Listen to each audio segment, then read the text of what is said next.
Sa video na ito, ipapakita namin kung paano i-download ang thermal printer driver para sa Windows. Magsimula na tayo. Kunin ang driver link sa pamamagitan ng pag-scan ng QR code sa printer. I-scan lamang ang QR code at sundan ng link upang ma-access ang driver. O kaya, i-type ang printernoble.com sa search bar ng iyong browser. Pagkatapos makapasok sa website, pumunta sa seksyong Apps and Help.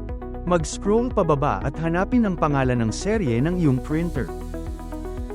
I-click ang Read More at makikita mo ang lahat ng kailangan mo, kabilang ang Windows driver, Mac driver, mobile app, at user manual. Ngayon, i-download natin ang Windows driver sa pamamagitan ng pag-click sa Download button.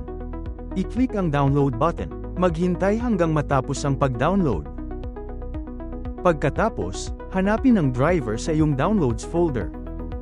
I-double-click ang na-download na file upang simulan ang pag-install. Kung makita mo ang Windows Protected Your PC pop-up, i-click ang More Info, pagkatapos ay i-click ang Run Anyway. Sundin ang mga on-screen na prompt. I-click ang Next, pagkatapos ay Install. At sa huli, i-click ang Finish. Pagkatapos nito, automatikong magbubukas ang Grozy Installer. Ngayon, i-connecta ang printer sa pinagmumulan ng kuryente at buksan ito sa pamamagitan ng pagpindot at paghahawak sa power button. Pagkatapos, ipasok ang USB cable sa printer, at i-connecta ang kabilang dulo sa iyong Windows computer. Sa screen ng iyong computer, siguraduhin nakaselect ang auto. Pagkatapos, i-click ang search button. Lilito ang pangalan ng printer.